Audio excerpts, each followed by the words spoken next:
Hi guys, Paul here. We're going to do a book review, Sasquatch Meets Science by Dr. Jeff Meldrum, Idaho State University. The quote on the front is from Dr. Jane Goodall. We all know her. Jeff Meldrum book, Sasquatch Legend Meets Science, brings a much needed level of scientific analysis to Sasquatch or Bigfoot debate. That's high praise right there. But not just that, the foreword is by George Schaller, a world-renowned naturalist, and it's very intriguing. Now, we're going to take this apart chapter by chapter. I'm going to go through it with you, so there will be some cuts, but I want to give this the proper time. This was published in 2006, and we will go through it. Let's check it out. Start the book off. It is dedicated to the late, great Grover Krantz, a pioneer in the hunt for Sasquatch ever since he discovered, or actually not discovered, but just researched the Blossberg tracks, the cripple tracks from Blossberg, Washington, and really just realized designing the anatomy and stuff, like who could have faked this? Now he also has several books. Here is one of them right there, and my favorite of his is this one, Big Footprints by Dr. Grover Krantz, and he is definitely a pioneer in the industry. He really tried to make sure that the scientific community around him knew what was going on and tried to pull them in. But unfortunately, he basically suffered the slings and arrows of outrageous fortune, unfortunately. And now Jeff Meldrum picked up the torch or sword, if you will, and unfortunately suffered the same slings and arrows to a certain degree. Just trying to advocate and bring out the awareness of what's going on around you and look at this evidence that they've been finding. So let's get on to the first chapter and let's check it out. Chapter 1 is The Science of Hidden Animals, Cryptozoology, and it kind of basically goes through the stages that we've actually had, from griffins to manticores to things like that. But then it shows many animals that were at some point in time based in cryptozoology, but many have been discovered. Many we know now, including the mountain gorillas, that were at one point in time considered cryptids to be real. So there is a little bit of basic basis in fact with these.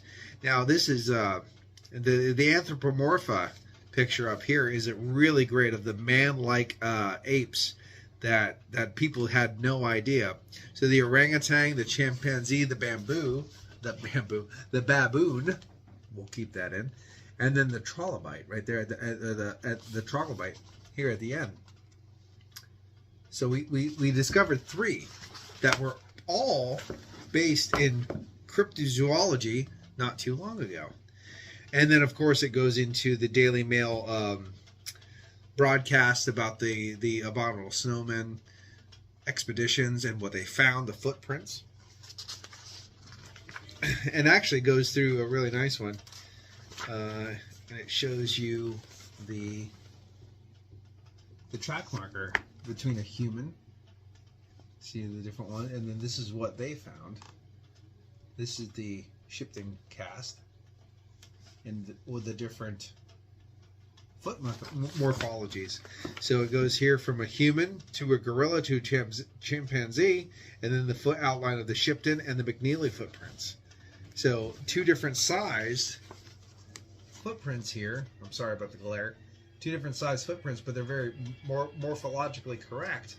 It almost fits, and it fits these more than the human footprint. And it goes through about sublimation and the snow melts and stuff of different animals and making sure that you don't confuse them. But this is the real deal stuff. Like, this is the breaking it down and seeing what's going on with cryptozoology and what our current mental states are in the scientific community that allows us to extend our knowledge and not branch it off right there, because obviously if it's not known already, it can't be known, it can't exist. And this is this chapter 1 really actually puts everything into a really interesting perspective of that. And of course the Homo floresiensis, which really just blew the doors off a lot of other things that people didn't understand. Like, obviously, these are hundreds of thousands of years old. Actually, not. It's just, but I don't want to give it too much away. Chapter 1. Chapter 1's worth the book alone. So let's get into Chapter 2. All right, Chapter 2, Wooden Feet and Fursuits. So that's a really good one, and it focuses a lot around basically the discovery of the first Jerry Crew footprints, and then translates basically into the Patterson-Gimlin area, the footage there, and basically people's claims of hoaxing footprints, hoaxing all the I mean, like, they use words like all. Like, we did all the footprints in California. We did all the footprints in this area. So, as an anthropologist and a person that is specialized in the development of bipedalism in hominoids, Dr. Meldrum is definitely big on the footprints. And this is probably his bread and butter right here of taking the footprints and the pictures of footprints that these people have said, oh, by the way, these are fake because I faked them. Let me just give you a couple ideas of in the picture. So here's some carved wooden feet right there. You can see that pretty clearly. All right. Here's another picture of him holding. This is Mullins holding up his fake wooden feet that he used to make fake tracks. Here is a wooden foot that you can even see the leather binding on the side. So when it makes the track, you can actually see where the leather binding is as well. So that is extremely interesting. Now this, and this is why I like this. See, here's the Wallace carved footprints, but they're next to the prints from the Bluff Creek prints. Now, when Bob Gimlin and Roger Patterson cast some of the tracks, they made sure they were pristine. Now, I think Bob Titmus is what it was, came back and cast the ones, even with all of the weird, the ones that weren't so pristine and stuff, and they gave you actually a little bit more idea of the living, working foot of the people cast, but the creature cast. But let's get into this. As you can see, now, a carved wooden foot will always look like a carved wooden foot. Like, it will give you the same dynamics every single time. But if you can see, this is the same foot, apparently, giving you the same print. But if you notice, every single footprint is different. But almost every single footprint is the same through there. I mean, there you go. And that's not even including the footage. And you can see the transverse mid-tarsal break, the joint actually bending up in mid-foot. So that is pretty interesting. And there's a little bit of extra where the Bob Hieronymus came out and said, I was the person in the suit. That does get covered, I do believe, later in the book. But we'll leave that for then. Until next, let's get to the next chapter. The next chapter is Wild Men of the Woods, Native American Traditional Knowledge. I'm really glad he actually put this in here because it is very interesting, and it is another dichotomy, a little bit of a vantage point into the realm of Sasquatch in North America, because there is just a heap of Native American stories that cast just way back in time. And of course we have the hairy man, and it does actually give a really good story allegory in here of the hairy man, and basically, so the hairy man created mankind in his image, basically the bipedal kind of thing. But when they saw him, they were so frightened that they ran away from him. And that's why there's pictures of the hairy man with tears down his eyes. So he tries to stay away from them at night and only look at them in the darkness and stuff so they don't frighten him again. One of the ones that I really liked is basically that the wild man was basically just attacking and eating the native people. And Coyote said, "Hey, you can't be doing that. What are you talking about?" And he goes, "Well, we'll have a battle." And Coyote said, "Okay, who can ever make the most pile of dung, essentially? We'll show you that I'm the biggest man here, and then, whoever wins, wins." And Coyote, being the trickster, made sure that his pile, because he grabbed things and whatever and made the bigger pile, and then he's like, "Okay, well, I won't eat anybody anymore." Just little things like that are very interesting, and I just absolutely adore it. And you can see here, I'm paraphrasing everything, so I'm not trying to give the whole book away, but there's the hairy man, and you can see the tears down his face right there. That's a very, very, and that is in pictographs. Not just that, but that is in actually petrified wood. That these, I do believe some of these things are carved in, like that area, the petrified forest. You'll see pictographs in rock depicting the hairy man. Not maybe in the wood, but in the rocks around it. That kind of age. I'm not saying the wood's in the same age as the rock, but you know what I'm saying. You know what I'm getting at.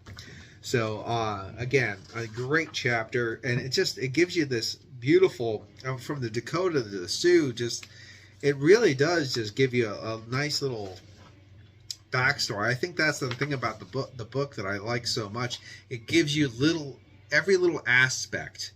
It doesn't just focus on the science. It doesn't just focus on the allegory. It doesn't just focus on, like, you know what I mean, like the stories, or just the sightings. It gives you a little bit of breath to really take in the whole aspect of the phenomenon and make your own decisions from what you have. But again, I'm going too forward. I've always been bad at digression, so I'm going to go on to the next chapter after this. We turn on to a very serious topic, which is Gigantopithecus. Gigantopithecus blacki. I think it is one of the genuses of Gigantopithecus. It's a giant ape of the Orient that lived about 100,000 years ago. That some people think is the same thing that we're seeing today across the Bering Strait land bridge at the end of in the Pleistocene. However, there are still debates whether that's a possibility or not. The only thing that we have is tooth and 4 jaws. So we have about 100,000, not 100,000, but 1,000 teeth. A lot of teeth, and actually a lot of Chinese are still finding them and pounding them up for aphrodisiacs and things like that. Kind of silly. We should be preserving those and maybe studying them. But there's 4 mandible jaws, and why they're in the caves they found them is because porcupines would drag those bones in and then chew on them for calcium, and leaving the hard, rigid parts for later, which is the enameled teeth and some of those mandibles. So that's all we have. And basically it goes through that, and I'd like to show you a picture of, there we go. This is a very nice picture of what they think a Gigantopithecus face was. So a more flatter face than a gorilla, but still that wide jaw right here. And there's a beautiful description of, it's not the same thing, but it still gets to the point I'm trying to make. If I can find it. There it is. So we hold our heads vertically because we have a very short face, very flat face, small face, big head. Everything kind of rests vertically. They will still have these large jaws for chewing. This is a gorilla though, so it's a little bit flatter, but still these large jaws. So they're going to have the huge trapezius muscles and shoulder muscles in the 7 cerebral vertebrae to shove forward. So again, it's just amazing. And I'll back up a little bit just to show you a picture of Patty that's in here. Let's see. Where are you at? Come on, Patty. So right there, again, you can see these huge jaws right there. It's a bad picture, a little blurry, but you'll still get the idea. Huge trapezius muscles right there, almost caping her back. So again, I'm glad they made a whole thing about they actually did really go deep dive in this.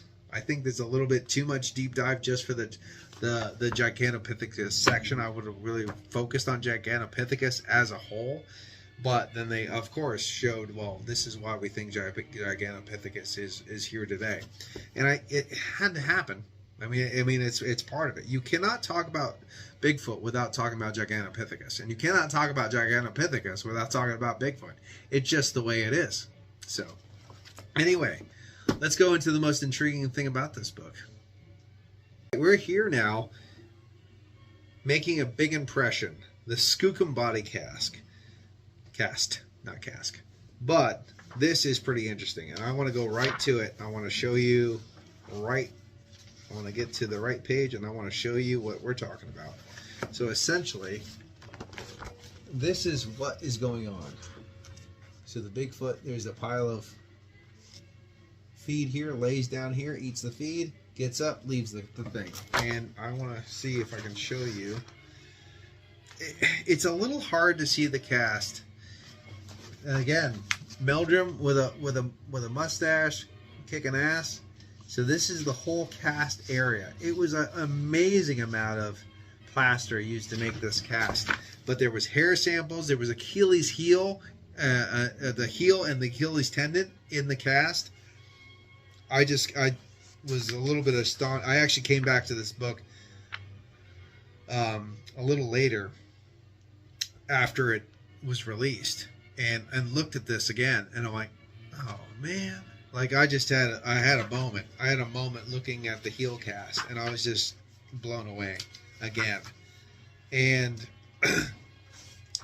the specialists they used to look at some of the aspects, especially Esteban Sarmiento, to basically verify the taxonomy, the morphology of what's been laying here, making sure it's not an elk, making sure it's not this, making sure it's not that. And then of course they studied the hair as well. Of course, I think the hair came back to be human, but we might be 99.9% of that.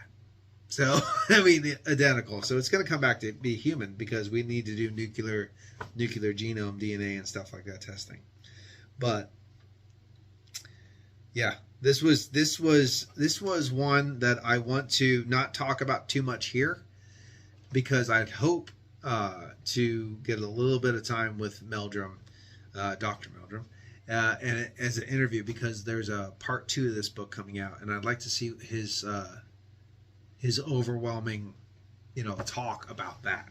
So we're gonna keep that. I'm just gonna let you know what I saw here. Gonna keep it to a minimum, and we're going on to the next chapter. On chapter 6, caught on camera, photographics, and forensic measurements.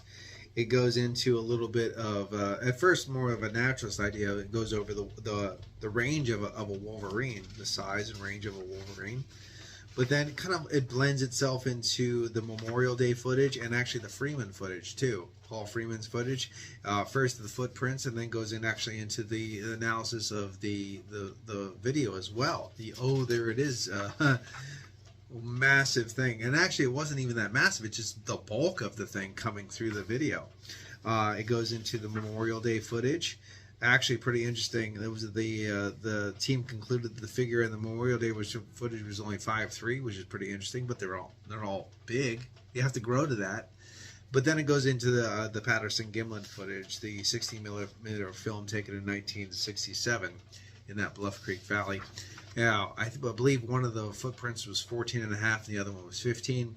And I think it's pretty interesting that they consider the gold standard of footage is that Patterson Gimlin. Not just the footage, but also the foot impressions and the measurements and inferences taken from that.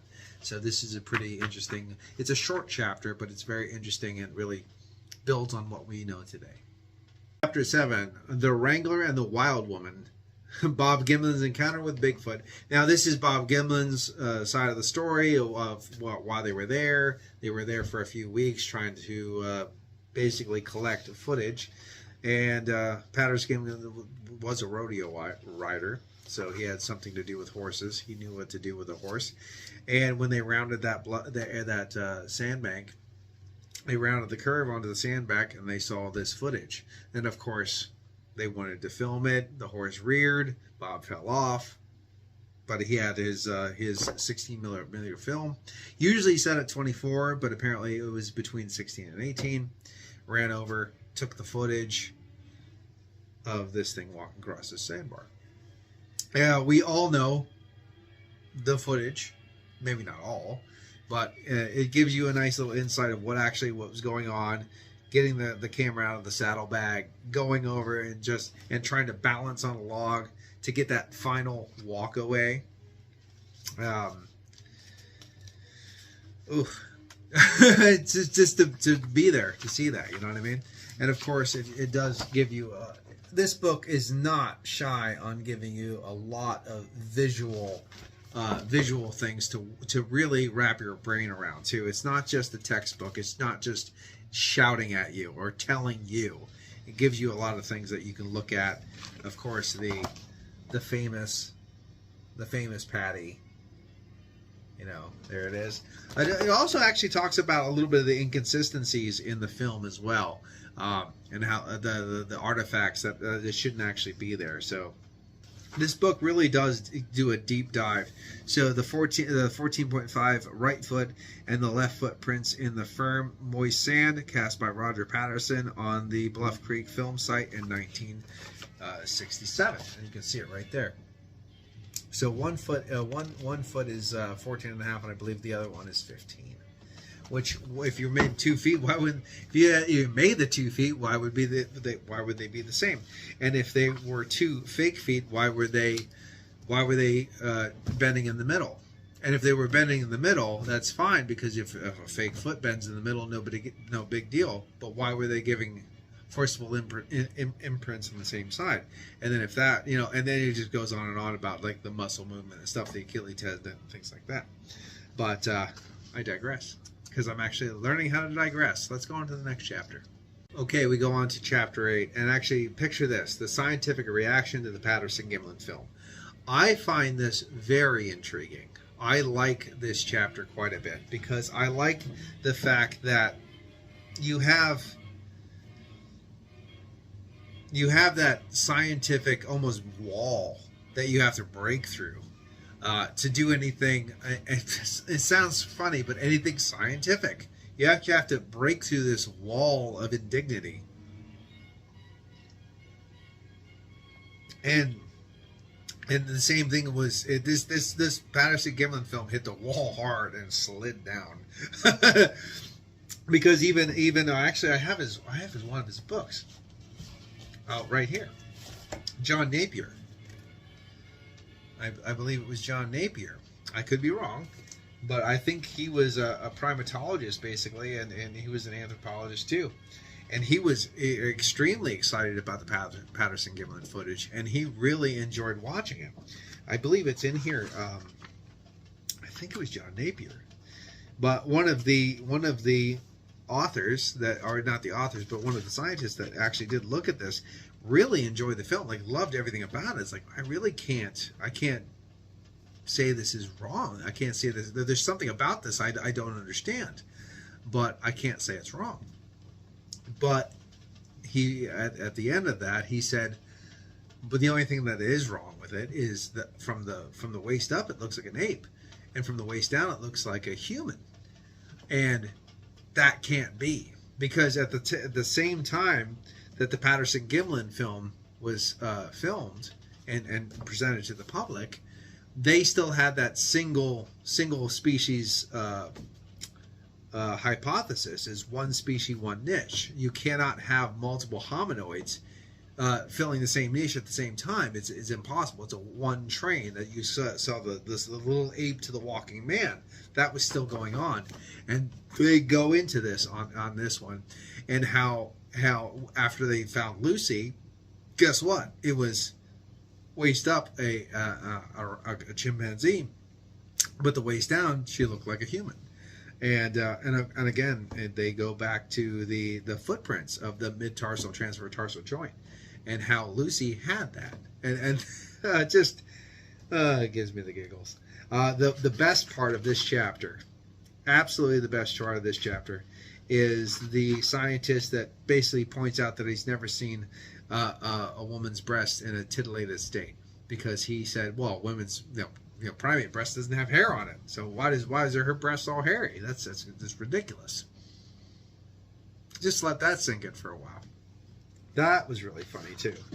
I don't want to get too far into it, but Bob Titmus is here with some of the casts he had from the footage. Actually, they did a really nice one right here. So there, and he's like 6'5" or something, and then you can see the difference between Patty and him, and Patty is close to that, about 6'5", 6'7", but look at the weight, the size difference between Patty and the person in the thing. So it's a very interesting side by side. And of course, Janusz Prohaska said basically, and it said this in the book too, so I'm not just quoting things, but if it was the best costume he's ever seen, and he was basically the highest level of primate impersonators in the film industry at the time, and you would have to glue every single hair on the person to make that work. One, it would take 10 hours to glue that onto the person. That's a hard time. Two, you have Grover Krantz saying basically nobody has the human body structure to pull that off. Three, they already did. Thinker Thunker does a really good job too. I'll just add that to this book, just so you know. He just does a very, very simple like stick line of dimensions between the arm, the forearm, and the upper arm and stuff like that. And Grover Krantz said you basically have to break the guy's arm, put him in the thing. It's like no one's going to do that just for that. But this book just really breaks that down into just an amazing detail, so you can understand it 100% without getting told. And I think that Jeff Meldrum does even though he does speak in a scientific lingo a lot, he breaks this down to where even a dumbass like me can understand it. I think that's the thing about this, that when he really breaks the Patterson-Gimlin footage down, and why it's different, and why it is something that you really can't do, and not just like the tightrope walk and stuff like that. And he does point that out, the tightrope walk, the lack of straddle, the fact that that the Bigfoot walks more like a man, even though it's a woman, because it obviously doesn't have the brain case of the child, because we have larger brain cases, and that's why there's more straddle. That goes over that. I don't want to give too much of it away. I think I'm giving it way too much away. You really need to read this episode, because this chapter, because it really gets deep down into the nitty gritty of what's going on. So, like I said, I'm not going to give too much of it away. I think I gave a little bit too much away already, but hopefully I gave enough away for you to be like, okay, I need to see what the hell this guy's talking about. So let's get into the next chapter. So the next chapter goes into, again, more like a naturalist aspect of things, like relating what we have with known primates to the primates that we have in the relic primates that we probably have in North America. And it goes into similarities, the ape antics, behavioral patterns, and it goes from everything to the hair. We talked about the breast, the breast, the hair on the breast, where women and I and you and everybody reading this or hearing this is going to have hair on their breasts, because when we get goose pimples, that's a hair follicle and a muscle beneath it. And when they stand up, well, guess what? That is a primate attribute. Hair standing up. It actually makes the hair stand up. And there's a beautiful picture. Let me see if I can find it. A beautiful picture of a chimpanzee doing that same kind of like threat display. It's angry, and the hair is standing up, making it look bigger on purpose. More threatening display. And with that also, they have scent glands. as do as so are reported with the Sasquatch at the smell. We have the same scent glands, but they have more than we do. They have more scent glands. They have less sweat glands. We have more sweat glands. We have less scent glands. But that's another great one too. Now the trumpeting, the hooting, that's also reported in here. And another thing I think is extremely, extremely exciting that I'd like to talk to Jeff Meldrum about if I get a chance to actually do a little bit of a interview with him on this book, and of course the upcoming book. And that's what I want to do. This is to support his new book coming up is the infrasound. Oh, is that the next one? That might be the next one. Ooh, I might be a little ahead. I'm a little ahead. I want to go back up a little bit, and then the other one too before we do this, because the infrasound is going to be on the next one. But then the next one would be the nest building, and they do that. And there's a nice picture of a beautiful nest they found. Actually, he reported a story of someone finding, I think, 4 or 5 nests and a little small nest that almost looks like a bassinet.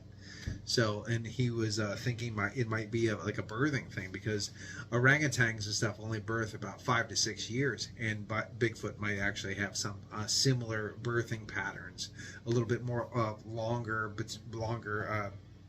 stays between birthing. So that's pretty dang interesting. Sorry, I think I'm geeking out a little bit, but that's okay, because Sasquatch books and stuff like that, you're supposed to really get into it and geek out. So let's get into the next one, infrasound.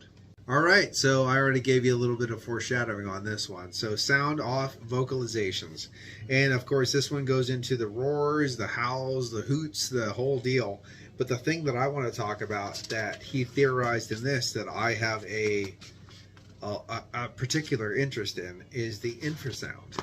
So it says great apes possess a complex of air sacs that extend from their larynx, and you can basically play them almost like a bagpipe and just add different tonalities, and or even like I can't even hear them, but you can feel them tonalities.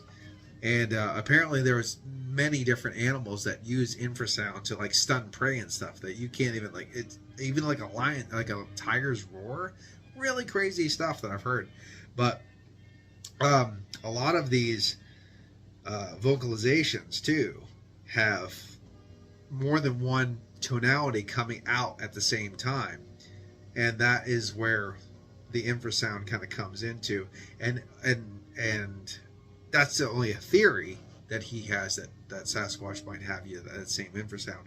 But I've heard certain vocalizations, and I've been reported, very closely reported, vocalizations where there's 2 tonalities kind of like working in parallel. So I want to ask him about that and see what he says. So that's pretty interesting. So let's go on to the next chapter. All right, chapter 11. I love the name of this chapter too. It's just fun. It says Grin and Bear It, Misidentifications. And of course, we all know Sasquatch and bear get reported like this the whole time. Absolutely. So he goes right into it, basically about the range of Sasquatch, the Canadian grizzlies. You have the black bear, and it shows you. I mean, I love the fact that he's big on just photography. Like he's like here, look at this, look at this, look at that guy way in the field. Is that a Sasquatch? Is that a bear? Where are you at in your world today? Where are you at in your mindset today? Is it?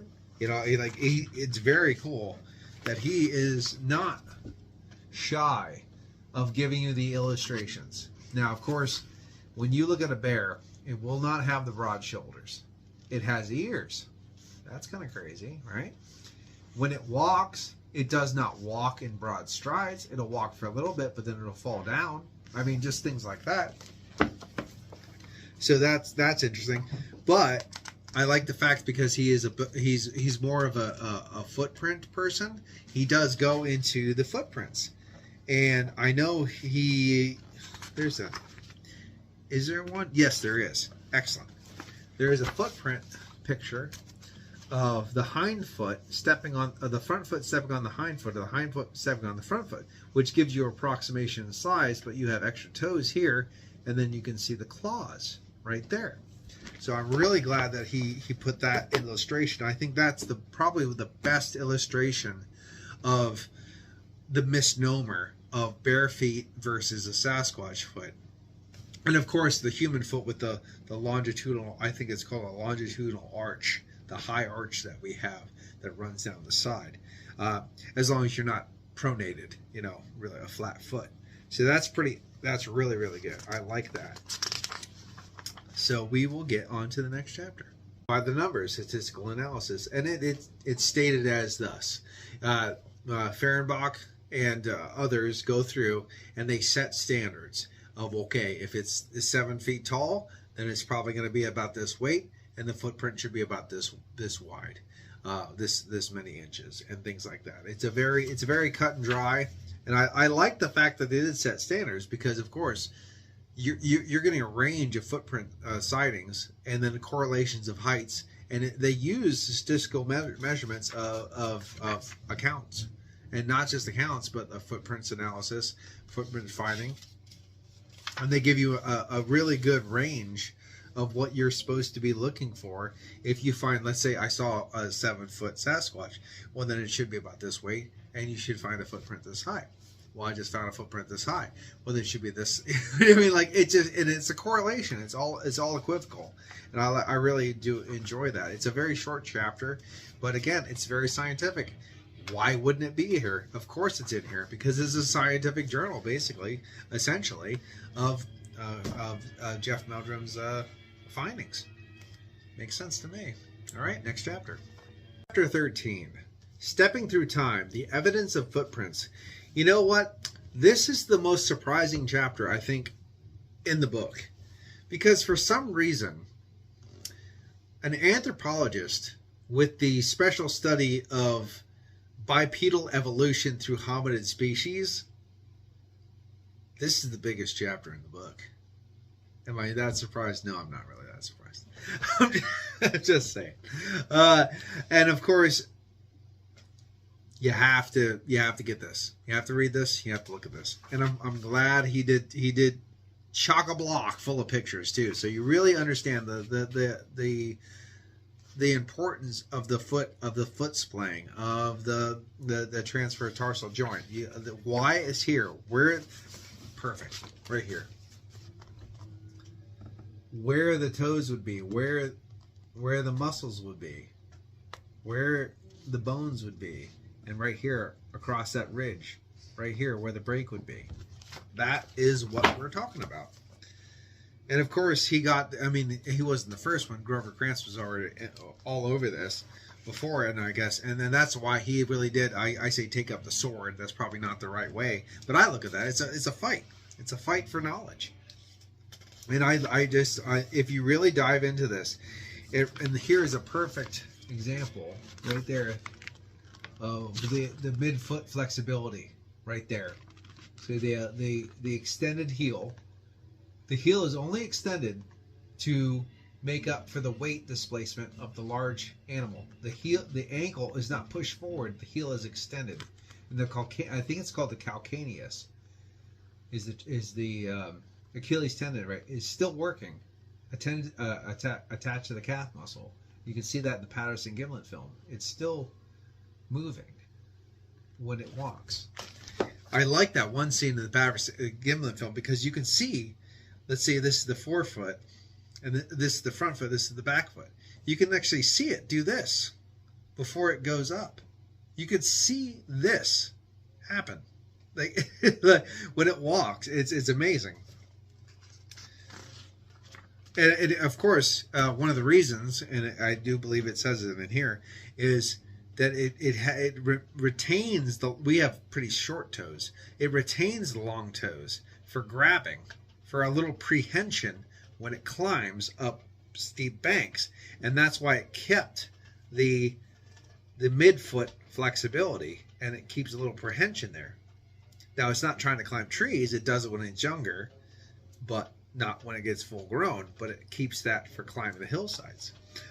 Also, like native tribes, like Aboriginal tribes, even when they're walking on a flat floor in an office, they'll still have a high step because they're usually walking over debris in the wild.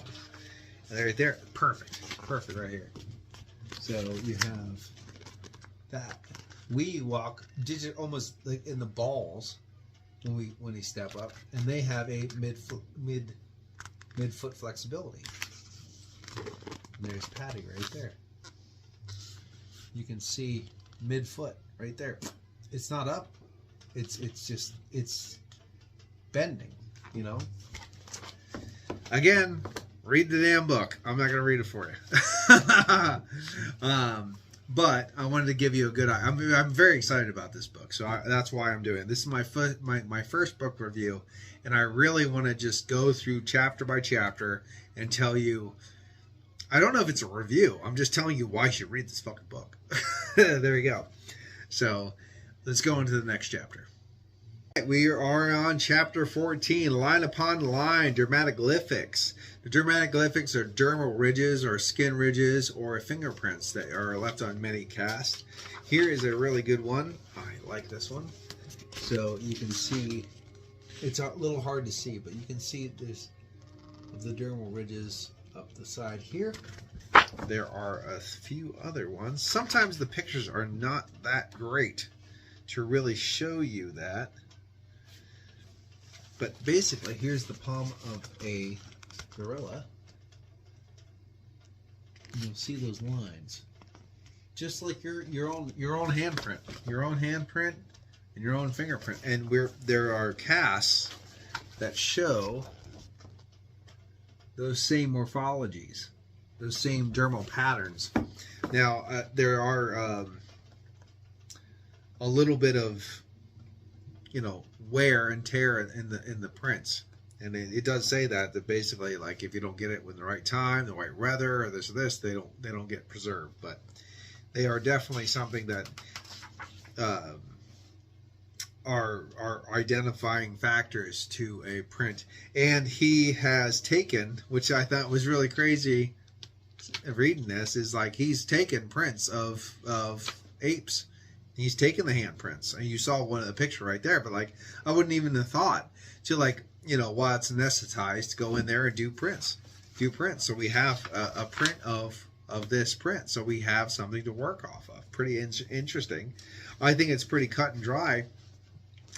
But this is something that even Krantz worked with, because it's a factor that you can use to prove or disprove a print. Scientists, they know everything, don't they? Anyway, next chapter. Chapter 15 is splitting hairs and molecules, DNA and physical evidence. They go, of course, they go through the scat, things like that. They try to, they mentioned they try to get DNA from different things. All is kind of inconclusive, of course. They do have hair follicles too. A lot of their follicles, they either come with unknown primates, or which you would expect, or human, which actually we would probably expect, because, you know, pretty close. Now, it's a short chapter, and I don't think when they wrote this, I don't think they were at that point in time where they could be very, very, very conclusive. However, Sasquatch Legend Meets Science 2 is coming out in 2026, and I am extremely excited to read that one, because I think that we're going to find some things we certainly didn't find 20 years ago. Anyway, next chapter. We have the final chapter, Where We Stand, chapter 16, the evidence weighed and measured. I like the fact that he just cuts it right in there and starts talking about believers, skeptics, and convinced. Very different. Believing is without evidence. Now, with evidence, you can be convinced, or you can infer other things. Skeptics, they have the evidence before them, but what most of them need is a body, or a substantial piece of the body, as Grover Krantz said. And that is the only way that they will be convinced that Sasquatch actually exist. And he does point out, I think, where is it? Right here. Where is it? That science starts with the body idea, which is the most unscientific thing ever. But it's pretty interesting, the correlations that he makes with all the footprints that he made, the measurements, the mid-tarsal break, the anthropological lineage of the mid-tarsal break in hominids, and the Lucy. I mean, like, just everything that he's pointed out, the locomotion, like of known apes and what they do, and all this evidence, and what has happened is nothing. I mean, like, that's what it is. However, he doesn't write it in a way that is extremely angry or extremely bitter. Unfortunately, in one of Grover Grant's book, he was a little bit more. You know, he did suffer the slings of arrows of outrageous fortune, and so did Jeff Meldrum, of course. But you don't feel that in his text so much. I do like the fact that he closes it in a very somber way, in a more like reflective way, which is pretty interesting. As the shrinking tropical habitats of the known apes have brought the public consciousness to the stewardship we bear for the distant tropical environment and its imperiled cohabitants, so might the recognition of Sasquatch sharpen our sense of responsibility for our own temperate inhabitants and bring into finer resolution our connection to wild places. He probably would have read that better. I am horrible at reading. But it is true.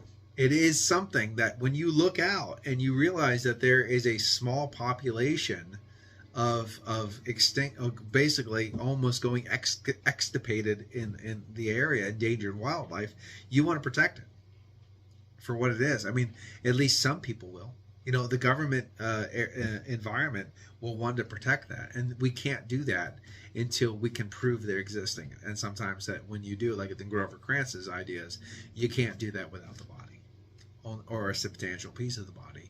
Only that will be just due evidence of their existence.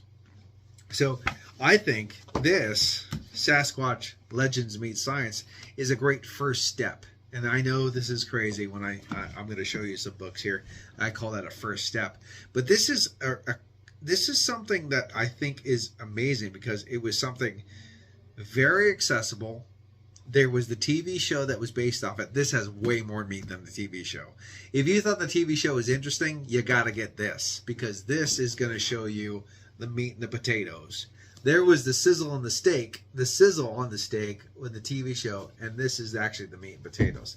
So that's why I think this is a much better read if you want to actually delve into and get that information. There are a few other tomes that were written before this of academic stature, and I want to show you those right now. So let's get into John Napier right there. This is not all of them, but I just want to show you a few. Of course, we want to show you the Grover Grant's book. Okay. And of course, my favorite Grover Grant's book, Big Footprints. Okay. And then, what a great guy this guy was. John Bitternagel. And my favorite John Bitternagel book, which I have, I actually have him, he inscribed it for me, which I was extremely happy about, is the Discovery of Sasquatch. So it's very, very good stuff. Very interesting, interesting books. I really enjoy them. I actually have to do, like I said, this is actually my first book review. And I definitely need to do some more of these. And I think I might actually have to dive into this. Yeah, right there, he signed it for me. So I might actually have to dive into this one next. Sorry, I'm kind of all over the place. I just got this wrapped up, and I wanted to show you some of the more another section of academic Bigfoot. I call it Sasquatch based documentation that you can check out and see what yourselves, infer from the evidence, things like that. Obviously, I'm not someone who's skeptical. I actually have my own inferences and experiences that kind of, you know, made me think the way I do.